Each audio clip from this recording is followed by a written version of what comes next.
Je voulais, d'entrer en matière, dire bravo au CESAC. Dire bravo à son président, M. Bosselé.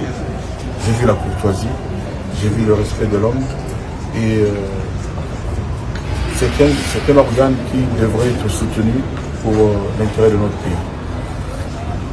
C'était plus pédagogique qu'autre chose. J'ai vu des instructeurs, on a parlé. J'ai dit, on a parlé et on s'est très bien compris. Je ne sais pas tout ce que je dois vous dire, mais je repars d'ici le cœur pur. Malheureusement, je prends la parole au moment où femmes et enfants continuent à être violés et égorgés à l'est du pays. Grâce à cette création de l'EGK, la formation des forces armées s'est sensiblement améliorée et la coopération militaire avec les pays amis s'en est trouvée renforcée tant dans la sous-région, en Afrique, que dans le monde.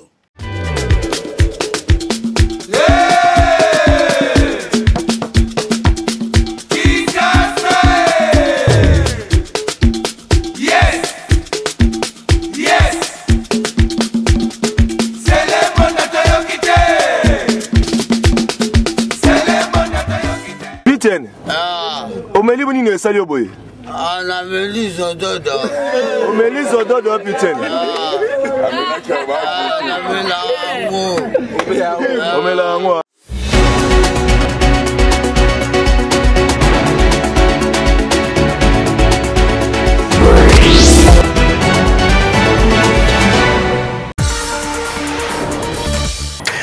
Nous voici pour une nouvelle session d'information sur votre chaîne, Madame, Messieurs. Nous sommes très heureux de vous présenter cette édition. Alors, bonsoir et bienvenue à tous. Situation sécuritaire dans la partie est de la RDC. Les forces armées de la République démocratique du Congo dénoncent avec énergie la violation de la trêve humanitaire par les rebelles du M23 qui ont par ailleurs pris les contrôles des villages de Nyangé et Biboué dans le territoire de Massissi. Cette information émane d'un communiqué signé par le porte-parole de forces armées, le colonel Djike Kaiko Guillaume. Et puis l'ancien président Joseph Kabila, en sa qualité de sénateur à vie, sera désormais contraint de participer aux plénières à la Chambre haute du Parlement. Cette décision a été coulée dans l'un des articles du règlement intérieur de la 4e législature de la 3e République qui a été adoptée hier au Sénat. Accusé par les conseils supérieurs de l'audiovisuel et de la communication d'avoir tenu des propos de dénigrement et de démobilisation de troupes de forces armées qui sont engagées au front lors de son passage à une émission à la télévision nationale congolaise, l'artiste musicien Kofi Olomide a répondu à l'invitation du CESAC cet après-midi. Bonsoir à tous. La première ministre Judith Suminwa Tuluka a, au nom du président de la République, chef de l'État et commandant suprême de forces armées de la République démocratique du Congo, présidé la cérémonie de clôture de la 4e promotion de l'école des guerres de Kinshasa. Prenant la parole à cette occasion, le vice-premier ministre, ministre de la Défense nationale, a peint un tableau sombre de l'activisme de mouvement du M23, particulièrement dans la province du Nord Kivu. Suivez.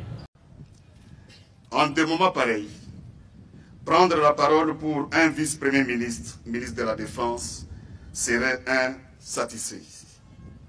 Fort, celui de la garantie pour une république contre l'insécurité de tout genre et de tout bord. Malheureusement, je prends la parole au moment où femmes et enfants continuent à être violés et égorgés à l'est du pays.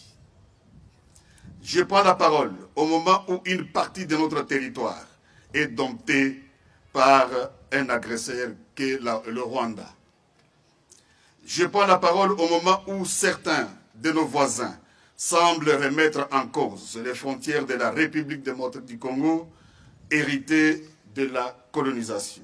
Et pour sa part, le chef d'état-major général, le général d'armée Christian Chiwewe Songeja, a dans son mot salué ce cycle des formations qui s'inscrit dans la vision du commandant suprême Félix-Antoine Tshisekedi Tshilombo, qui est par ailleurs déterminé à assurer la montée de la puissance des forces armées de la République démocratique du Congo. Suivez.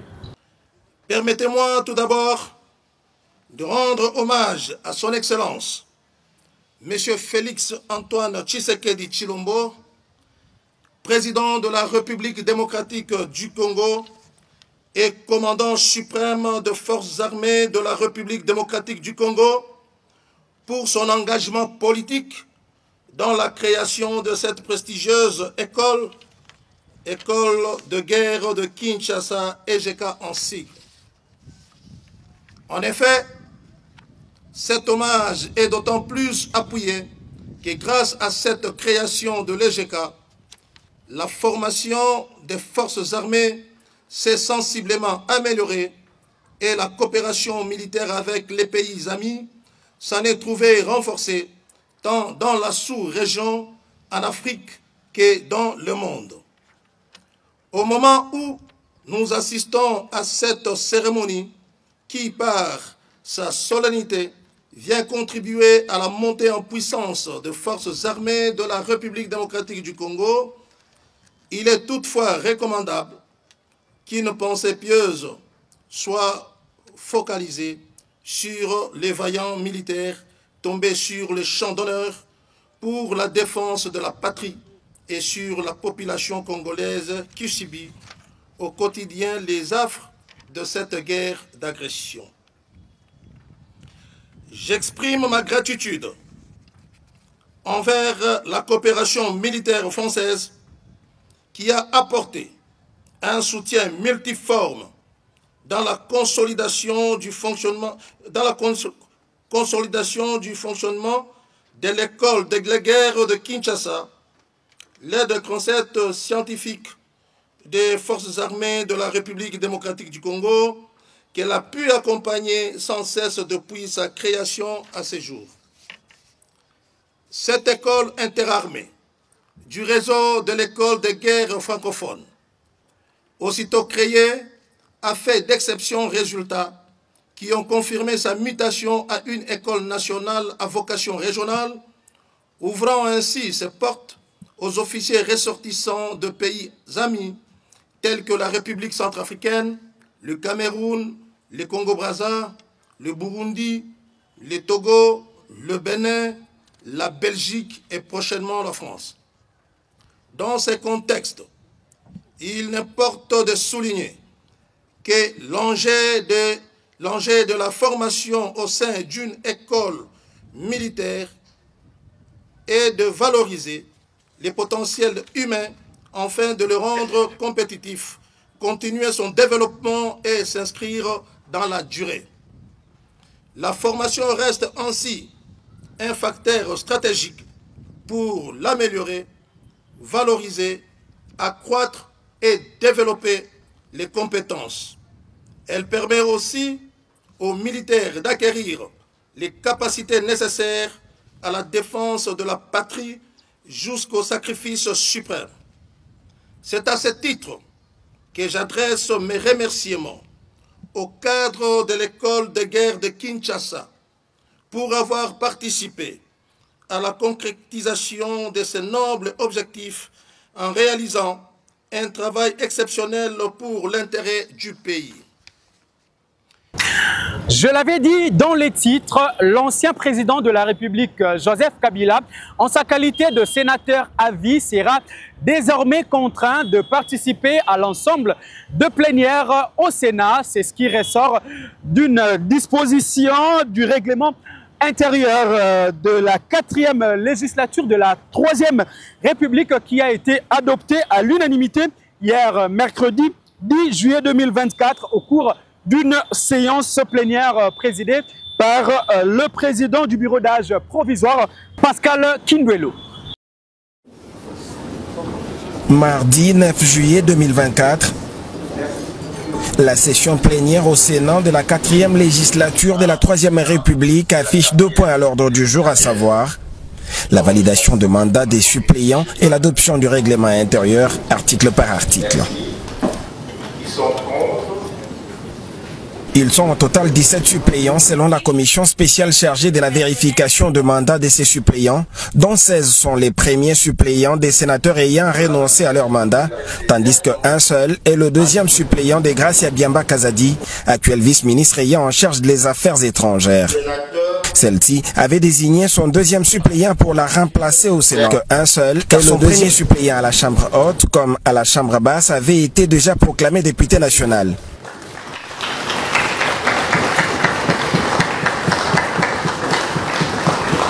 Tous ont vu leur mandat être validé, ainsi ont-ils été proclamés sénateurs conformément à l'article 229 de la loi électorale.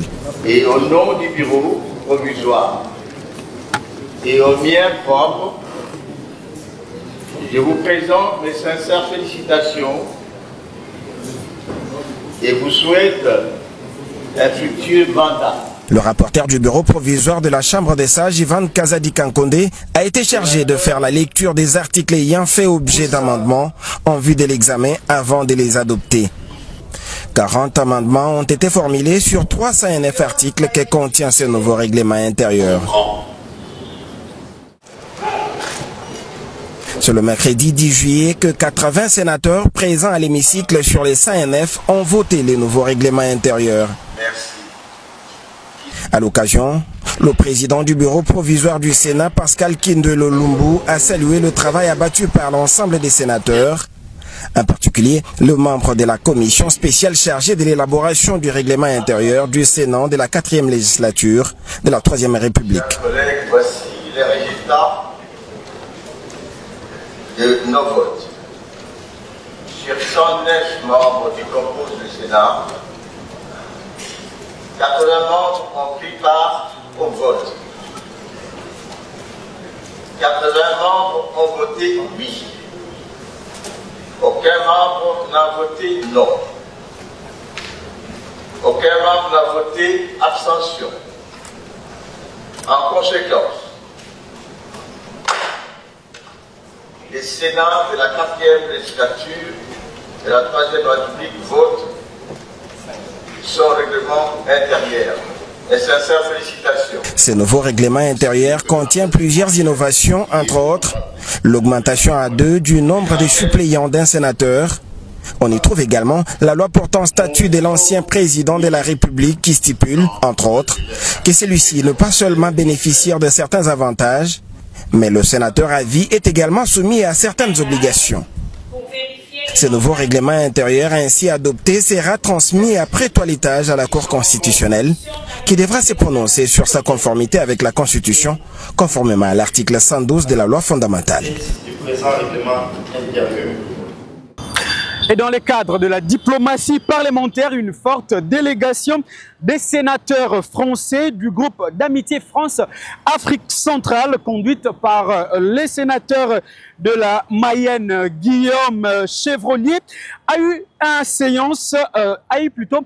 séance de travail hier mardi 10 juillet 2024 avec le premier vice-président de l'Assemblée nationale congolaise, Isaac Jean-Claude Tshilumba. Suivez.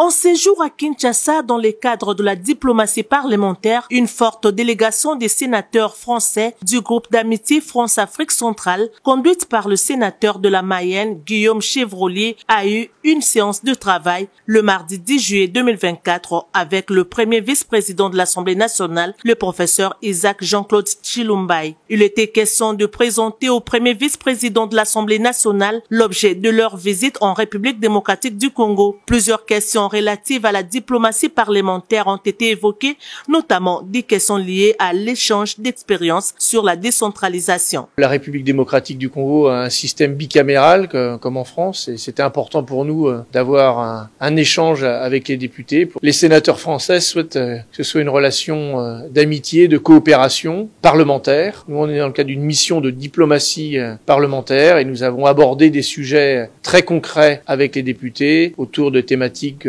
comme la décentralisation, le développement d'infrastructures, l'articulation entre le pouvoir local des provinces et un État central. Donc ce sont des sujets très concrets qui ont été abordés avec les parlementaires congolais. Après ces échanges, la rapporteure adjointe de l'Assemblée nationale, l'honorable Dominique Munongo Inamizi, en compagnie du président du réseau des parlementaires d'accompagnement de la décentralisation et de déconcentration, REPAD en sigle, l'honorable Joseph Bangakia, ont eu des discussions avec cette délégation des sénateurs français. Ensemble, ils ont émis les vœux de renforcer la coopération diplomatique entre le parlementaire congolais et français. Les plans d'action stratégique du REPAD a été au rendez-vous au cours de ces discussions. Les parlementaires français envisagent un programme de formation et des séminaires destinés aux élus congolais dans les collectivités territoriales françaises, ainsi que la mise en œuvre d'un centre de monitoring sur lequel la France va appuyer le REPAD. Notons que la décentralisation est un processus qui consiste à transférer au profit des collectivités territoriales certaines compétences et ressources correspondantes pour assurer une meilleure prestation de services par le secteur public et d'améliorer la qualité de vie des citoyens.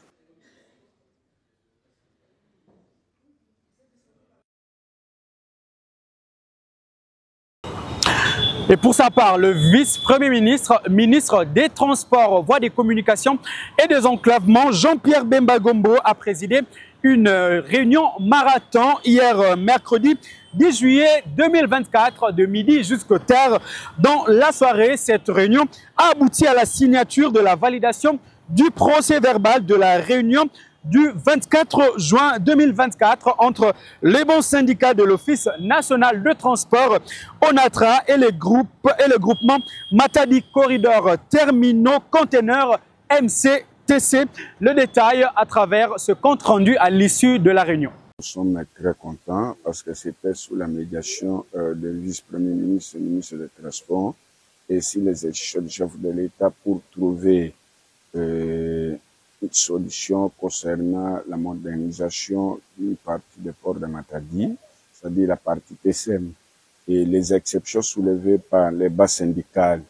Et par rapport à cette modernisation, le gouvernement a pris à compte, c'est-à-dire que les 4 pays d'ici les V7 et concernant la réformulation des contrats et d'autres exceptions soulevées par nous, c'est pris à compte. Donc nous venons tout de suite là de signer un protocole d'accord gagnant-gagnant pour toutes les parties. Donc nous sommes très contents et par rapport à ça, nous remercions sincèrement la volonté qui anime le chef de l'État, aussi le vice-premier ministre qui a accepté de présider cette réunion plus de 10 heures du temps. Donc voilà, nous sommes là, nous venons tous de signer et je rassure à tous les travailleurs que nous sommes partis gagnants. Donc il n'y a pas à perdre et puis il n'y a pas à craindre, c'est ça.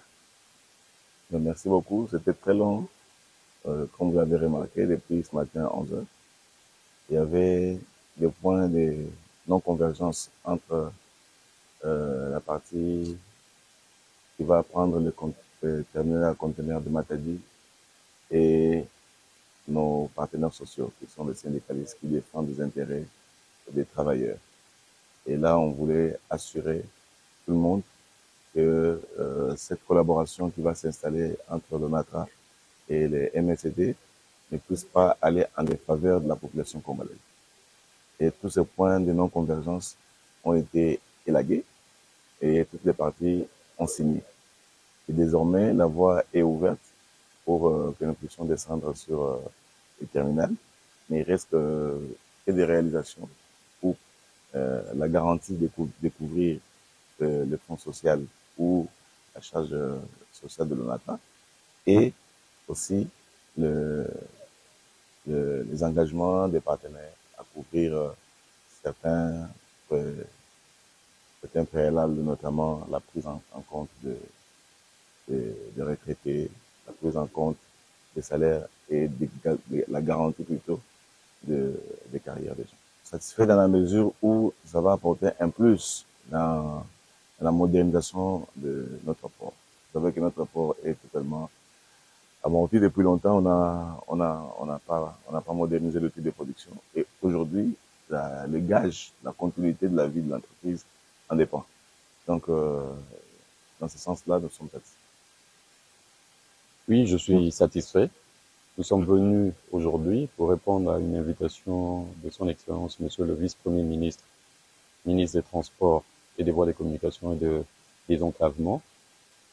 Et nos échanges ont porté sur la mise en œuvre de l'accord de concession, de l'accord de concession pour l'aménagement, l'équipement et l'exploitation du terminal de Matadi. Au cours de cette réunion, MCTC a eu l'occasion de réaffirmer son engagement à respecter les lois et les règles en vigueur en RDC et à réaffirmer son engagement à accompagner le gouvernement dans sa politique sociale en ce qui concerne les entreprises publiques. Pour être plus précis, donc, nous avons réaffirmé nos engagements vis-à-vis des préoccupations du banc syndical de l'ONATRA, et nous avons eu aujourd'hui effectivement des échanges très fructueux qui nous permettent d'avancer de manière significative dans la mise en œuvre de cet accord de concession. Au cours de cette réunion, son Excellence Monsieur le Vice-Premier ministre nous a réaffirmé sa volonté de matérialiser cet accord de concession en accord avec la vision du chef de l'État. Dans un autre chapitre, sous la direction du président de la République, Félix-Antoine Tshisekedi Tshilombo, le ministre des Finances, Doudou Fwamba Likunde Libota, a eu des échanges avec M. Albert Zefak, représentant pays de la Banque mondiale, qui, au sortir de ces échanges, a salué les progrès financiers réalisés par la République démocratique du Congo.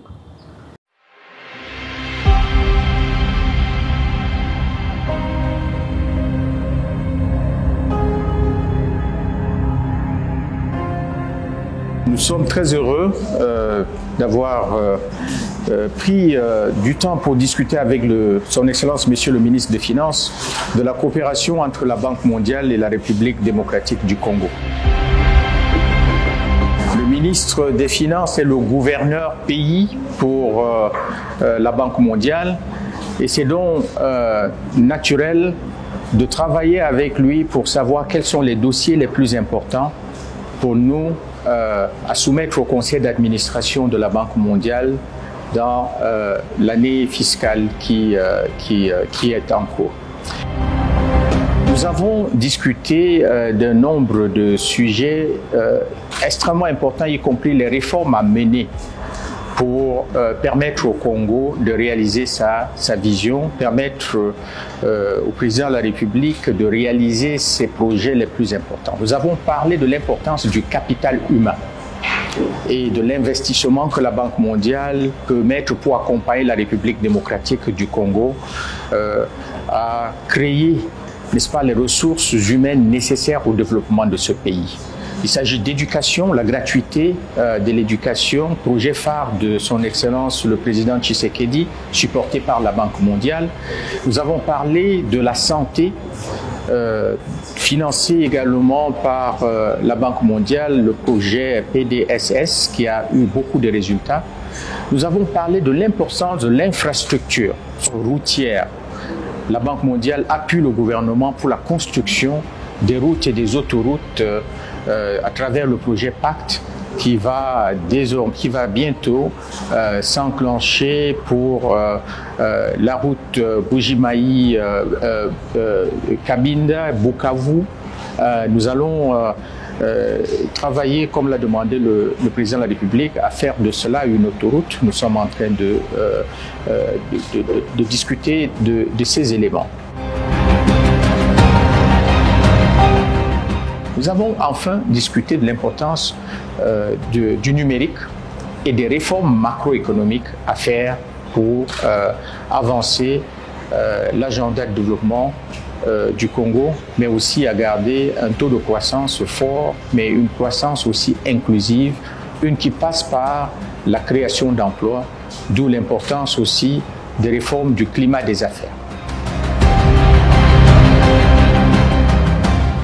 La Banque mondiale, dans son cadre de partenariat stratégique avec la République démocratique du Congo, a ciblé 10 provinces en fonction du niveau de pauvreté, mais aussi en fonction de la possibilité d'avoir un impact plus fort sur la vie des populations. Et donc, dans notre cadre de partenariat, nous nous concentrons sur ces 10 provinces et nous allons, au fur et à mesure de sa mise en œuvre, voir comment nous mettons ces résultats à échelle dans d'autres provinces du pays.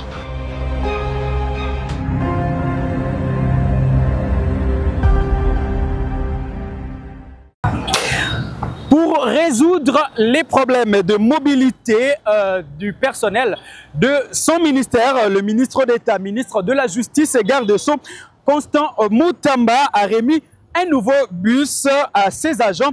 C'était au cours d'une cérémonie qu'il a tenue hier mercredi dans son cabinet de travail.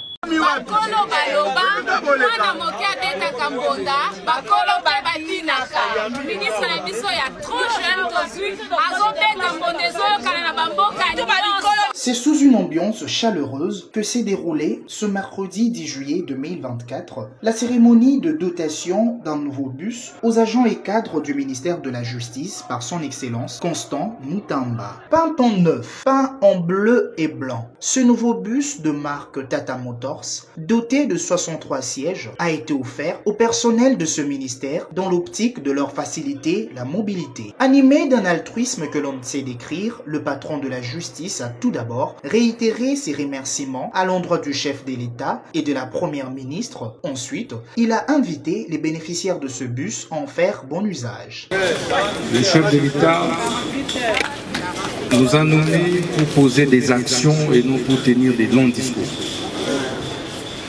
Parce qu'il avait estimé que vous étiez fatigué des discours.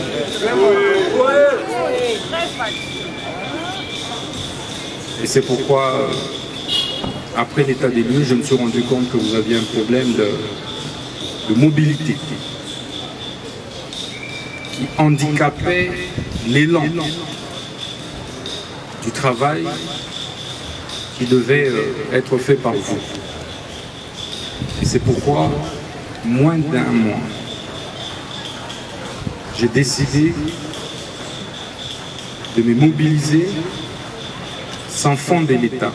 Jusque-là, l'État n'a sorti aucun. Depuis que je suis ministre, j'ai décidé de vous offrir ce bus de 63 sièges. Je voudrais que vous puissiez faire bon usage de ce bus. Ayant fait de l'amélioration du confort des agents et cadres placés sous sa responsabilité son cheval de bataille, cette action prouve à suffisance la détermination du ministre d'État, ministre de la Justice et garde des Sceaux, Constant Mutamba, à réaliser sa promesse.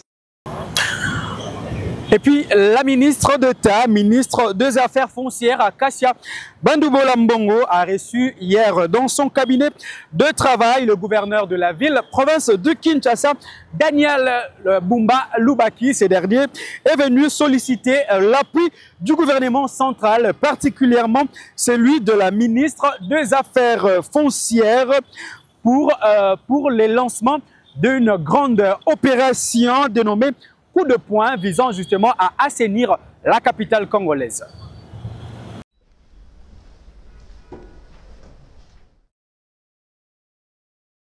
Il était question d'une séance de travail avec Madame la ministre d'État en charge des questions foncières. Alors notre échange était justement basé sur la nécessité de voir avec le gouvernement central, au travers de ses compétences, des réserves foncières pour essayer de dénouer nos politiques que nous avons prévues là quant à ce. Et de manière imminente, de nous disposer, en tout cas une des charges, parce que nous allons lancer dans le jour qui vient une grande opération de coup de poing pour essayer de balayer Kinshasa, nettoyer Kinshasa. Kinshasa, à ce jour, compte plus de 3 400 000 tonnes de déchets, ce qui est énorme. Pendant qu'à côté, il n'y a pas de centre de décharge finale, il n'y a pas de centre d'enfouissement. Le centre d'enfouissement qui Kinshasa a été doté aujourd'hui a des problèmes qui nécessitent des expropriations, de superposition. Pendant ce temps-là, de trouver des issues, nous nous sommes dit qu'il faudra quand même une maison transitoire pour trouver un endroit accompagner l'opération coup de poing. Nous sommes très heureux.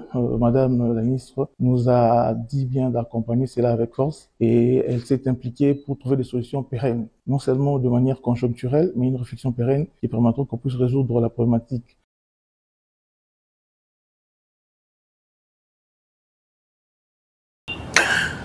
Nous l'avions annoncé hier, le ministre de ZTP, Alexis Guizarro, a présidé à la cérémonie de lancement des travaux de construction de la route nationale numéro 1 dans son tronçon allant de Mbuji-Mayi dans la province du Kasaï oriental jusqu'au territoire de Ngouba dans la province du Lualaba. Ces travaux sont financés par les programmes sino-congolais et seront exécuté par 5 entreprises chinoises pour une durée de 3 ans. Ces travaux s'étalent à environ 850 km. Suivez. C'est un total de près de 850 km de pistes qui seront transformées en routes à l'issue de ce projet que Alexis Guizarro a lancé ce mercredi 10 juillet 2024 à 22 km après l'entrée du village Ngouba sur la route nationale numéro 1. Il s'agira de connecter finalement avec de l'asphalte la ville de Mbuji-Mayi au Kasaï oriental à Ngouba dans le Lualaba et avoir pour la première fois l'ensemble de la route nationale numéro 1 asphaltée sur tous ces 330 km. Lors de cette cérémonie mémorable, plusieurs prises de parole ont été enregistrées. Fifi Masuka Saini, gouverneur du Lualaba, a dit la bienvenue aux convives, remerciant au passage le chef de l'État, Félix-Antoine Tshisekedi Tshilombo, pour ce énième investissement qui va booster la croissance de sa province. Je rends mes hommages le plus déférents à son Excellence, Monsieur le Président de la République et chef de l'État, Félix-Antoine Tshisekedi Tshilombo, qui a fait du désenclavement de l'intérieur du pays par la construction et la réhabilitation des routes un axe déterminant de son deuxième quinquennat. Je souhaite la bienvenue à toutes les délégations qui sont venues du pays et d'ailleurs pour rehausser de leur présence cette cérémonie qui honore le Lualaba et sa population. L'ingénieur Nico Nzaou, directeur général de l'Agence congolaise des grands travaux, donnant les détails techniques du projet, a expliqué qu'avec une longueur de 3130 km, la route nationale numéro 1 est le principal axe structurant du système de transport en République démocratique du Congo. En desservant 9 des 26 provinces que compte le pays, elle revêt un caractère prioritaire aussi bien pour le pouvoir public que pour l'émergence socio-économique de tout le pays. Avec une longueur de 3130 km, la route nationale numéro 1 est le principal axe structurant du système de transport de la République démocratique du Congo. Concernant la construction de cette route, nous vous apprenons qu'en temps normal, il faudra 10 ans pour la construire. Mais nous avons l'ambition de la construire en 3 ans. Pour cela, nous allons aligner 6 entreprises qui travailleront de manière concomitante sur 6 ateliers différents pour couvrir le 6 tronçons ci-après. Mbuji-Mayi Mwenedito d'une longueur de 137 km dans les Kasaï oriental. Mwenedito Kanyama d'une longueur de 130 km à Lomami. Kanyama Lumamongo d'une longueur de 150 km au Lomami. Lumba Kamina Kabongo Diana, longueur 140 km au Lomami. Kabondo Luena Lubudi, longue de 147 km dans les Olomami. Lubudi Ngouba, longue de 142 km dans le Lualaba.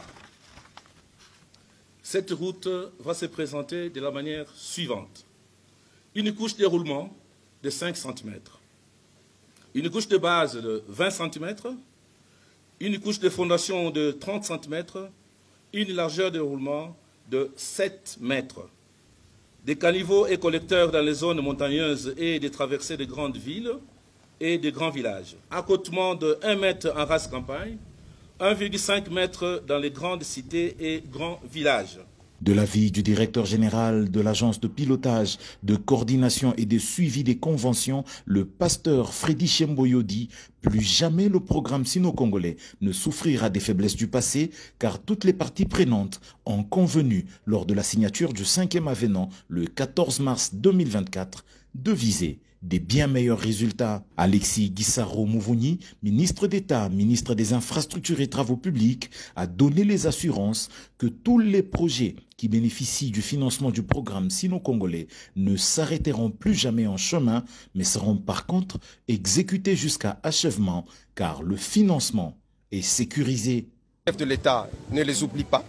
Le chef de l'État a dans sa vision la volonté d'améliorer les conditions socio-économiques de notre population et cela passe nécessairement par le développement des infrastructures afin de les rendre beaucoup plus autonomes dans les activités qu'elles peuvent initier. Et nous demandons à cette population également de protéger un bon père de famille.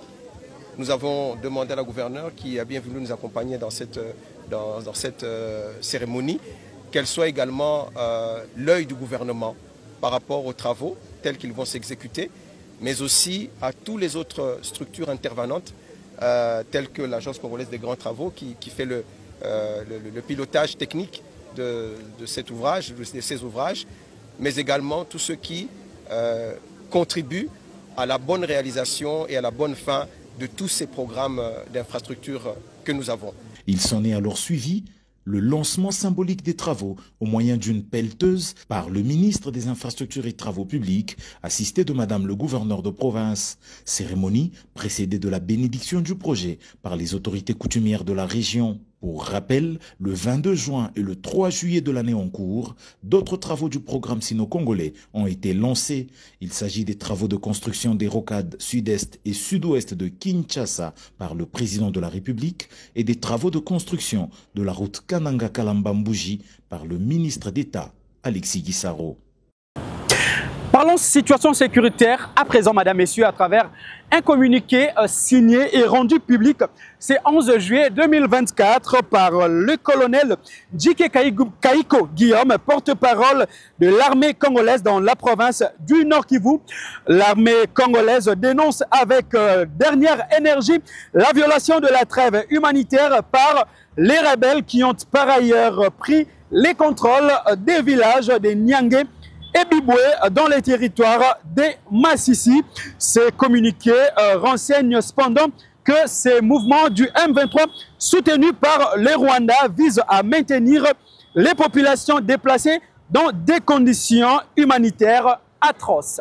Et puisqu'on parle sécurité, les stagiaires de la 7e promotion de l'école supérieure d'administration militaire se sont rendus à Alexandrie en Égypte, deuxième ville du pays, pour visiter le commandement de la force navale de retour au Caire. Ces derniers ont visité hier mercredi 10 juillet 2024 l'Académie supérieure des stagiaires du Caire ainsi que l'organisation arabe pour l'industrialisation. Reportage. له لمن دواعي سروري البالغ أن أرحب بأخي فخامة الرئيس تشيسكيدي في بلده الثاني مصر وأغتنم هذه المناسبة لأعرب عن تقديرنا البالغ للعلاقات التاريخية التي تجمع مصر وشعبها مع الكونغو الديمقراطية. Alexandrie, deuxième ville d'Égypte, a accueilli mardi 10 juillet 2024 la délégation de l'école supérieure d'administration militaire de Kinshasa, grâce à la coopération voulue par le président Félix Tshisekedi de la RDC et le président Abdel Fattah al-Sisi de la République arabe d'Égypte. Arrivés dans la matinée, les stagiaires de la 7e promotion de l'ESAM, conduits par le général de brigade Kakenza Jean-Claude, ont eu droit à une visite à la base navale de cette ville qui s'étend le long de la côte de la mer Méditerranée, dans le cadre de leur voyage d'études. À cette occasion, ils ont effectué une série de visites guidées qui les a conduits d'abord dans les bateaux de guerre NS Bernice 10-03 FJ et NS Noir Al-Sadat L-10-20. Des explications claires sur les missions, la capacité d'accueil, le soutien logistique et autres de ces bateaux porte-hélicoptères ont été fournis aux stagiaires par le commandant de la force navale, l'amiral Achaf Brahim. Par la même occasion, les stagiaires de l'ESAM ont visité l'arsenal naval de cette base. De retour au Caire, l'Académie pour les études supérieures militaires et stratégiques était la prochaine étape ce mercredi 10 juillet 2024 de la délégation de l'École supérieure d'administration militaire, tout en saluant la coopération militaire entre l'Égypte et la République démocratique du Congo. Le général de division Ahmed Mahmoud a fait découvrir à ses hôtes son établissement qui regorge l'École des commandements et d'état-major, l'École supérieure de guerre, l'École nationale de défense, de l'Académie militaire pour des études supérieures et stratégiques. Les stagiaires de l'ESAM se sont rendus à l'Organisation arabe pour l'industrialisation. Celle-ci comprend une usine aéronautique et fournit de vecteurs aériens à l'armée égyptienne. Développer les compétences professionnelles et fonctionnelles des officiers des forces armées des pays membres de la CAC dans les domaines des soutiens logistiques, budget et finances, marché public, statuts légaux, telle est la mission de l'École supérieure d'administration militaire. Après la visite de la base navale, les stagiaires de la 7e promotion de l'École supérieure d'administration militaire se sont rendus ici à l'Organisation arabe d'industrialisation, cette grande industrie qui a à son sein l'industrie aéronautique et qui produit les avions de combat pour les comptes de l'armée égyptienne. Les stagiaires ont été suffisamment éclairés en posant des questions sur le fonctionnement de cette industrie militaire. Tour de province à présent dans les Congo central. Il s'est tenu au 3e niveau de l'hôtel du gouvernorat de province. La cérémonie de remise et reprise entre le secrétaire général du gouvernement provincial sortant, Maître Arli Kouti, représenté par son assistant administratif, Maître Christophe Mananga, et le secrétaire général entrant, Maître Jules Maswangi. Plus de détails à travers ceci. Faisant suite à l'arrêté du gouverneur du 5 juillet 2024 portant nomination des secrétaires généraux et des secrétaires généraux adjoints du gouvernement provincial du Congo central, le représentant du CG sortant, l'assistant administratif Christophe Mananga Makuso, a procédé à la remise et reprise avec le nouveau secrétaire général du gouvernement provincial, Maître Jules Maswangi Mbumba, assisté de l'un de ses adjoints, Nsimba Bwanga Cédric. C'était en présence des directeurs de cabinet du chef de l'exécutif provincial, Madame Anne-Marie Tchassambouzi, qui a procédé à la lecture du procès-verbal marquant l'entrée en fonction du nouveau patron de l'administration du gouvernement provincial. Après signature et échange de fauteuils, s'en est suivi une photo souvenir pour immortaliser cette cérémonie. Maître Jules Maswangi Mbumba, qui éprouve un sentiment de responsabilité en assumant cette fonction, est bien conscient de la tâche qu'il est appelé à accomplir. Il a plu à son Excellence Monsieur le gouverneur,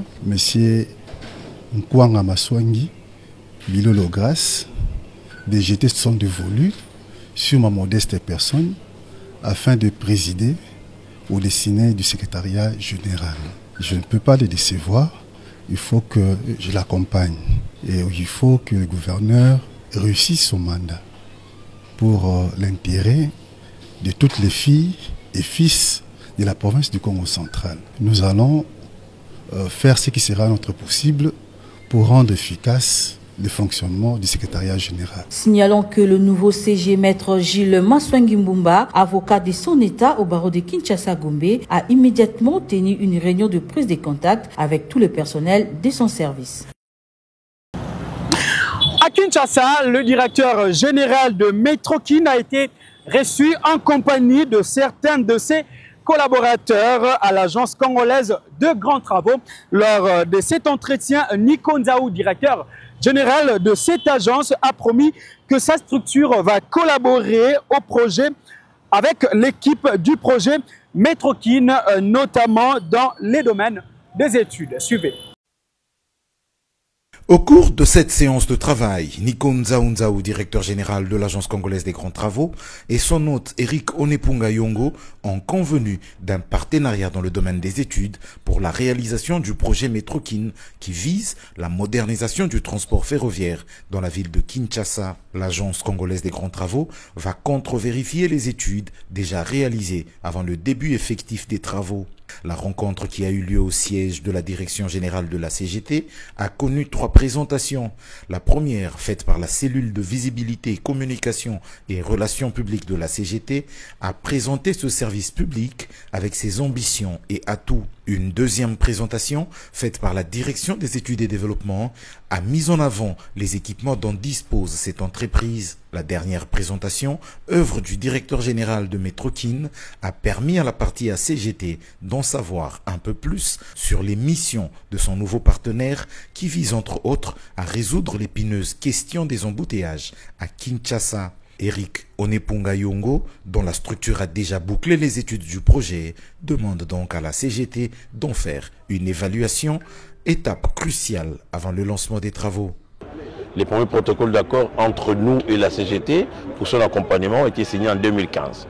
Aujourd'hui, nous sommes revenus dans ces panthéons des infrastructures pour développer davantage cette collaboration, surtout en ce qui concerne les études, la finalité des études, et parce que là, nous voulons lancer les débuts de travaux. Alors avec les équipements que la CGT a, nous serons en mesure de mettre à la disposition des constructeurs le rapport des sondages, l'auscultation des ouvrages qui sont là en place, c'est-à-dire les ponts et ainsi de suite. Nous serons aussi en mesure de mettre à leur disposition le rapport contre-vérifié de l'hydrographie. Donc c'est vraiment, nous sommes émerveilleux de voir la richesse, de voir la capacité qu'a la CGT. La première phase du projet Métrokin concerne le tronçon gare centrale aéroport de Ndjili pour 25 km. D'ici quelques jours, les ingénieurs de la CGT vont investir la zone pour faire vivre déjà ce partenariat à CGT Métrokin. Je l'avais dit dans les titres, l'artiste musicien Kofi Olomide a été convoqué cet après-midi au Conseil supérieur de l'audiovisuel et de la communication CESAC. Il a été reproché d'avoir tenu des propos de dénigrement et de démobilisation des troupes des forces armées de la RDC engagées au front lors d'une émission en direct à la télévision nationale congolaise.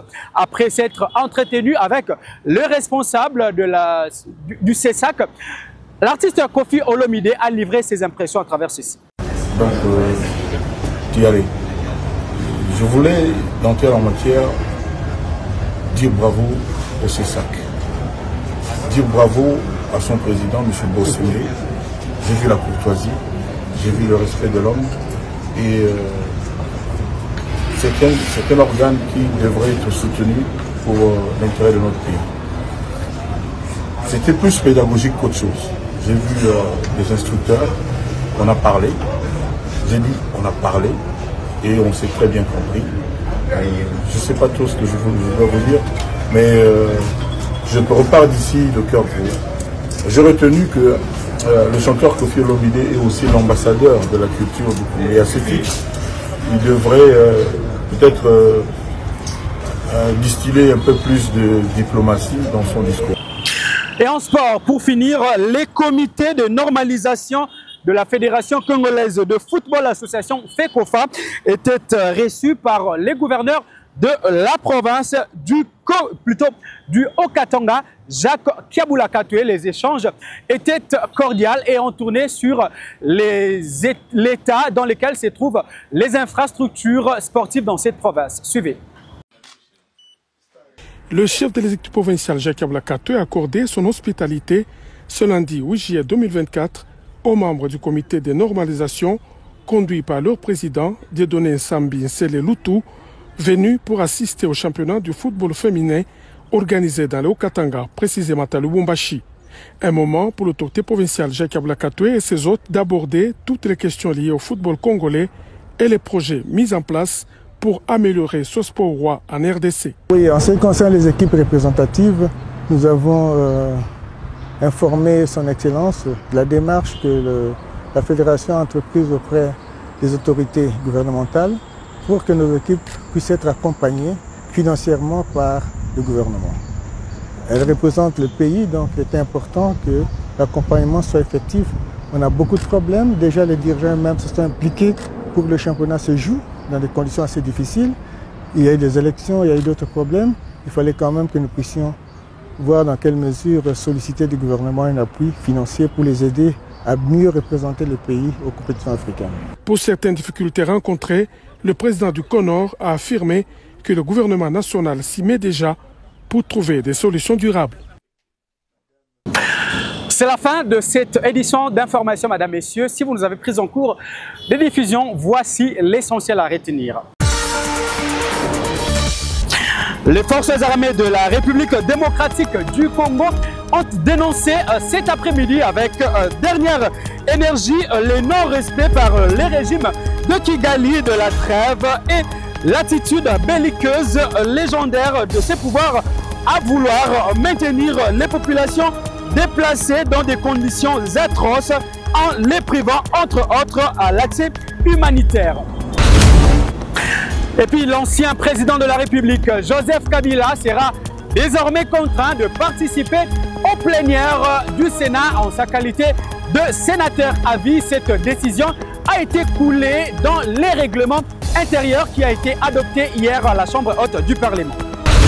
Et puis l'artiste musicien Koffi Olomide était cet après-midi au Conseil supérieur de l'audiovisuel et de la communication, répondant ainsi à une convocation lui adressée après son passage dans les antennes de la télévision nationale. L'homme est reproché d'avoir tenu des propos visant à décourager les forces armées de la République démocratique du Congo qui sont engagées au front.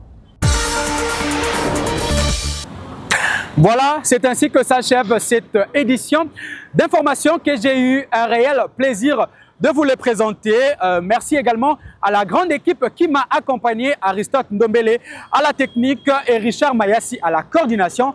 Restez fidèles à nos programmes car l'information vous revient dans moins de 24 heures.